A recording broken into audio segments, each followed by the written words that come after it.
Kalau dari saya sendiri ya kurang setuju. Setuju, cuma ada beberapa yang kontradiksi. Kalau dari saya pribadi, setuju sekaligus mendukung kebijakan tersebut. Menurut saya masih kurang setuju gitu sama keputusan rektor yang ini.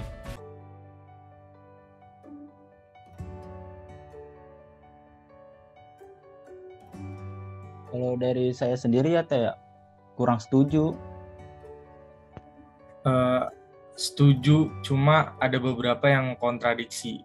Kalau dari saya pribadi, itu saya setuju sekaligus mendukung kebijakan tersebut. Menurut saya masih kurang setuju gitu sama keputusan rektor yang ini.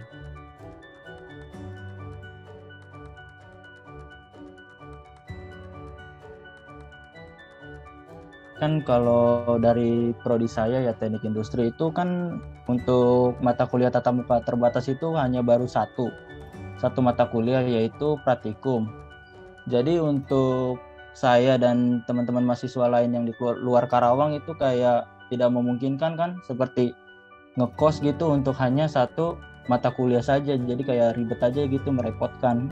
Dimana daring ini kita kan belajar lewat e-book, terus Zoom terus, kayak rapat-rapat juga daring, itu menyulitkan banget buat mahasiswa untuk aksesnya dan untuk menyampaikan ide secara luas gitu.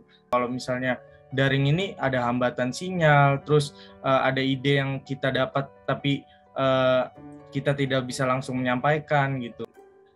Di mana dalam proses pembelajaran secara daring itu tentunya ada saja hambatan-hambatan yang memang kegiatan pembelajaran dirasa kurang maksimal. Kalau menurut saya sih, saya sebenarnya masih sedikit kurang setuju ya, karena menurut saya informasinya sendiri pun masih belum jelas. Takutnya nanti ketika udah satu gelombang offline, nanti yang online-nya tuh ngapain saya belum tahu. Jadi menurut saya masih kurang setuju gitu sama keputusan rektor yang ini.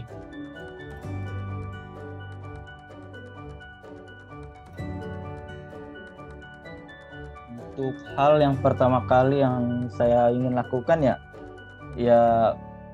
berkumpul sama teman-teman kuliah sih.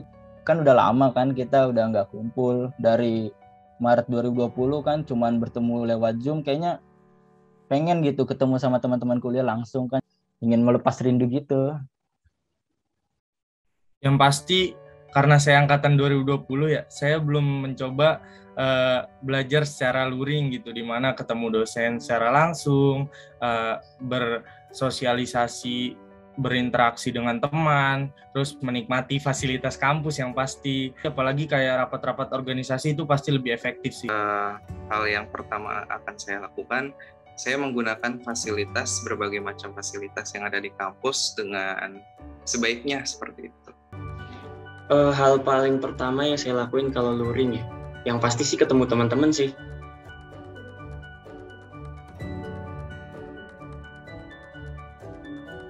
Kalau untuk persiapan udah pasti yang pertama nyari kosan dulu kan, karena waktu kuliah online udah nggak ngekos lagi kan, nyari kosan. Terus yang kedua persiapan kan untuk di kosannya kayak dispenser, kasur, segala macam. Terus keperluan kuliah juga kayak binder, pensil, penggaris kan gitu. Mungkin yang pertama mental, jasmani, rohani. Soalnya saya dari luar kota, dimana yang biasa saya makan dimasakin orang tua, saya baju masih bareng-bareng orang tua, terus kayak apa-apa bareng orang tua lah. Nah itu saya nanti jadi sendiri di sana gitu. Tentunya kita perlu mempersiapkan kebutuhan pokok terlebih dahulu, seperti binder, kemudian laptop apabila ada laptop yang bermasalah, karena secara langsung atau tidak langsung itu merupakan kebutuhan yang cukup krusial. Jadi kalau misalnya nanti kuliah udah offline, pasti saya bakal nyari kos, mulai nata lagi kebutuhan di kosan, sama ya peralatan-peralatan yang sekiranya dibutuhin lah gitu buat di kosan.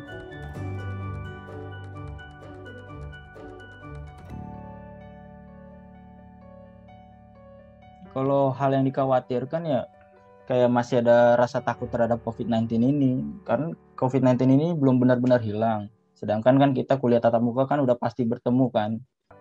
Biaya Soalnya saya dari luar kota, pertama kos-kosnya pasti lebih banyak dong daripada daring, kayak wifi kos, terus bayar kos, terus makan, listrik. Yang saya khawatirkan itu mungkin lebih ke kedisiplinan mahasiswa ya.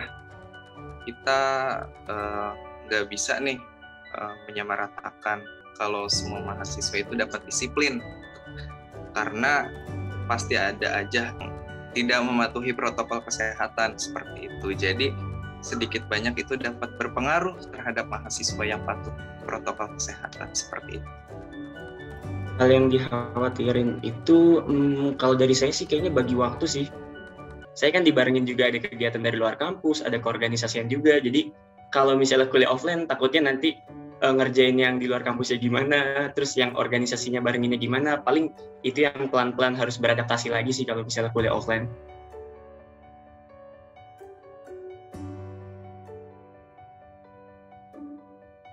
Menurut saya efektif untuk yang berregional di dekat Unsika. Ya plusnya untuk yang anak berregional di sana tuh atau berdomisili di sana, ya enaknya bisa bolak-balik Unsika secara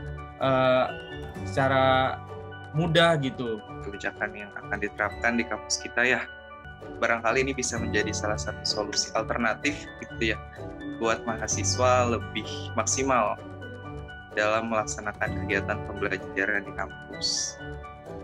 Kalau menurut saya kurang efektif, karena yang pertama mungkin ini dari saya pribadi ya, karena keterbatasan informasi yang didapat oleh saya. Jadi lebih baik ditunggu keputusan dari pemerintah untuk perkuliahan offline secara keseluruhan gitu loh. Jadi takutnya yang mau ngekos bingung sewa kosnya gimana karena cuma beberapa kali, terus juga yang nggak ngekos nanti pulang baliknya takutnya jauh gitu loh.